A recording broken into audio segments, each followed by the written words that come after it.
Hi friends, welcome to my magical hands. இன்றைக்கி நம்ம சேனலில் ரெஸ்டாரண்ட்டில் மட்டும்தான் கிடைக்கும்னு நினைக்கிற தந்தூரி நானை இன்றைக்கி நம்ம வீட்லேயே செஞ்சு சாப்பிட்லாம். அதுவும் தந்தூரி அடுப்பு தேவையில்லை, ஈஸ்ட்டும் தேவையில்லை. தவாலே எப்படி ஈஸியாக செய்யலான்றது தான் பார்க்க போகிறோம்.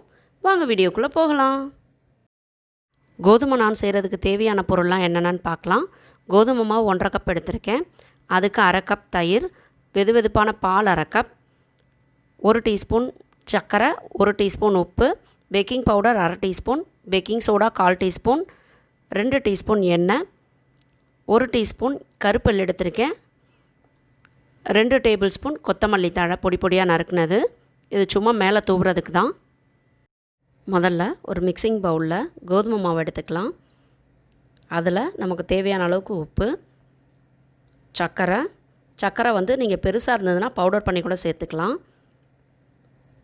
பேக்கிங் பவுடர், பேக்கிங் சோடா, இது எல்லாத்தையும் சேர்த்து நல்லா மிக்ஸ் பண்ணிடுங்க. அதை நல்லா மிக்ஸ் பண்ண உடனே நம்ம எடுத்து வச்சுருக்க தயிரை சேர்த்து மிக்ஸ் பண்ணிக்கலாம். தயிர் வந்து இதுக்கு திக் கர்டு தான் யூஸ் பண்ணணும். ரொம்ப தண்ணியாக இருக்க தயிர் யூஸ் பண்ணிடாதீங்க. இந்த மாதிரி நல்லா மிக்ஸ் பண்ணி எடுத்துக்கோங்க. தயிர் சேர்த்ததுக்கப்புறம் உங்களுக்கு இப்படி தான் இருக்கும். அடுத்து நம்ம எடுத்து வச்சுருக்க வெதுவெதுப்பான பாலை கொஞ்சம் கொஞ்சமாக சேர்த்து பிணைஞ்சிக்கலாம். மொத்தமாக சேர்த்துறாதீங்க. அது வந்து சப்பாத்தி டோவை விட உங்களுக்கு கொஞ்சம் சாஃப்டாக வரணும். எக்ஸ்ட்ரா தண்ணி தேவைன்னா சேர்த்துக்கோங்க. தண்ணி தேவைப்படாது மோஸ்ட்லி. இந்த மெஷர்மெண்ட்டு கரெக்டாக இருக்கும். கொஞ்சம் கொஞ்சமாக சேர்த்து நல்லா பிணைஞ்சு எடுத்துக்கலாம்.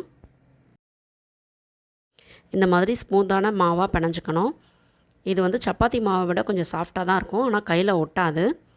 இப்போ நம்ம எடுத்து வச்சுருக்க எண்ணெயை இதுக்கு மேலே ஃபுல்லாக தடவிட்டு ஒரு மூடி போட்டு உரமாக எடுத்து வச்சுக்கலாம். இது 40 நிமிஷம் வந்து ஊறட்டும். இப்போ பாருங்கள், மாவு நல்லா சாஃப்டாக இருக்குது. இதை ஒரு 5 மினிட்ஸ் நல்லா பிணைஞ்சிருங்க. பிணைஞ்சிட்டு இதை சின்ன சின்ன பால்ஸாக எடுத்துக்கோங்க. நம்ம சப்பாத்தி மாவுக்கெலாம் டிவைட் பண்ணுவோம் இல்லையா, அந்த மாதிரி ஈக்குவல் பால்ஸாக டிவைட் பண்ணிக்கோங்க. இப்போ பாருங்கள், நம்மளோட பால்ஸ் வந்து ரெடியாக இருக்குது. எனக்கு ஒரு 9 பால்ஸ் வந்திருக்கு நான் சொன்ன மெஷர்மெண்ட்டுக்கு. நான் கோதுமை மாவும் சைடில் வந்து கொத்தமல்லி தழை, கொஞ்சமாக அந்த எள்ளு, பட்டர் வந்து மேலே தடவுறதுக்கு எடுத்து வச்சுருக்கேன். அடுப்புலேருந்து எடுத்த உடனே மேலே பட்டர் தடவுங்க. நம்ம உருட்டி வச்சுருக்க மாவுலேருந்து ஒரு பால் எடுத்துக்கலாம். அதை இந்த மாதிரி ஃப்ளாட் பண்ணிக்கோங்க. பண்ணிவிட்டு அதில் கொஞ்சமாக எள்ளு, கொஞ்சம் கொத்தமல்லி தழை வச்சு இந்த மாதிரி மாவு போட்டு ப்ரெஸ் பண்ணிடுங்க. ப்ரெஸ் பண்ணிவிட்டு நல்லா லைட்டாக தேய்ச்சிங்கன்னா உங்களுக்கு இந்த மாதிரி வரும். திருப்பி போட்டால் கூட உங்களுக்கு வராது. பாருங்கள், இந்த மாதிரி ஓவல் ஷேப்பில் நீங்கள் வந்து ரெடி பண்ணிக்கோங்க. ஏன்னா நான் மோஸ்ட்லி ஓவல் ஷேப்பில் இருக்கனால நம்ம அந்த ஷேப்லேயே பண்ணிக்கலாம். இல்லை உங்களுக்கு ரவுண்டாக வேணும்னாலும் ரவுண்டாக பண்ணிக்கோங்க. நான் ஓவல் ஷேப்பில் இன்றைக்கி பண்ணி காமிக்கிறேன். இந்த மாதிரி தேய்ச்சிக்கோங்க. ரொம்ப திக்காகவும் இருக்கக்கூடாது, ரொம்ப தின்னாகவும் இருக்கக்கூடாது. நம்ம சப்பாத்தி தேய்க்கிறத விட கொஞ்சம் கனமாக தேய்ச்சிக்கோங்க. இதுக்கு ரொம்ப மெலிசாவும் தேய்ச்சிடக்கூடாது. இப்போ பாருங்கள், ரெடி ஆயிடுச்சு.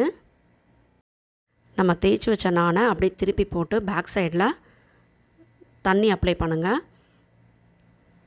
நான் வந்து ப்ரஷ் வச்சு அப்ளை பண்ணுறேன். இந்த மாதிரி நல்லா தேய்ச்சி விடுங்க எல்லா பக்கமும். எதுக்காகனா அப்போ தான் நம்ம சூடாக இருக்க தவாவில் போடும்போது அது பேக் சைடில் ஒட்டிக்கும். அதுக்காக இந்த ப்ராசஸ் ரொம்ப இம்பார்ட்டண்ட். தவா வந்து நல்லா ஹீட் பண்ணி வச்சுக்கோங்க. ஹீட் பண்ணதுக்கப்புறம் நம்ம தண்ணி தடவணும் இல்லையா, அந்த சைடு வந்து தவாவில் ஒட்டுற மாதிரி போட்டுருங்க. போட்டுட்டு உங்களுக்கு பபிள்ஸ் வர ஆரம்பிக்கும். அந்த ஸ்டேஜில் இந்த மாதிரி அப்படியே கவுத்தி பிடிச்சிங்கன்னா, நெருப்பில் நேரடியாக படுற மாதிரி கவுத்தி பிடிச்சிங்கன்னா உங்களுக்கு வந்து அந்த பபிள்ஸ் மேலே அப்படியே ப்ரௌன் கலராக வரும். இந்த மாதிரி வரணும். அந்த மாதிரி எல்லா சைடுமே காமிச்சிக்கோங்க. இது சிங்கிள் ஹேண்டட் தவாவாக இருந்ததுன்னா உங்களுக்கு இன்னும் ஈஸியாக இருக்கும். என்னோடது வந்து 2 சைடும் கைப்பிடி இருக்க தவா. அந்த ப்ரௌன் கலர் வந்த உடனே நீங்கள் தவாலேருந்து இந்த மாதிரி எடுத்துடலாம். இதை தவாலேருந்து எடுத்த உடனே பட்டர் அப்ளை பண்ணிடுங்க. அப்போ இன்னும் நல்லா சாஃப்டாக இருக்கும். இப்போ பாருங்கள், பட்டர் அப்ளை பண்ணி ஒரு 1/2 அன் ஹவர் ஆச்சு. இப்போ நான் உங்களுக்கு காமிக்கிறேன். இது எவ்வளோ சாஃப்டாக இருக்குது பாருங்கள். அந்த பபிள்ஸ் இருக்க ஏரியாலாம் பாருங்கள், நல்லா லேயராக வந்திருக்கு. நல்லா உள்ள சாஃப்டாக ப்ரெட்டு மாதிரி இருக்கும். உங்களுக்கு மைதா நானை விட இது சூப்பராக இருக்கும். நீங்கள் செஞ்சு சாப்பிட்டு பார்த்துட்டு எனக்கு சொல்லுங்கள். இந்த கோதுமை நானுக்கு ஏற்ற பெஸ்ட்டு சைட் டிஷ்ஷான பன்னீர் கோஃப்தா கிரேவி ஆல்ரெடி நம்ம சேனலில் போட்டிருக்கேன். பார்க்காதவங்களுக்கு கீழே டிஸ்கிரிப்ஷன் பாக்ஸில் லிங்க் தரேன், செக் பண்ணி பாருங்கள். இந்த வீடியோ உங்கள் எல்லாருக்கும் பிடிச்சிருக்குன்னு நினைக்கிறேன். இந்த வீடியோ பிடிச்சிருந்தா இந்த வீடியோவை லைக் பண்ணுங்கள், ஷேர் பண்ணுங்கள், மை மேஜிக்கல் ஆன்ஸை சப்ஸ்கிரைப் பண்ணுங்கள், பக்கத்தில் இருக்க பெல் ஐக்கானையும் அழுத்திடுங்க. ஆரோக்கிய உணவு, ஆனந்த வாழ்வு. பாய் பாய்.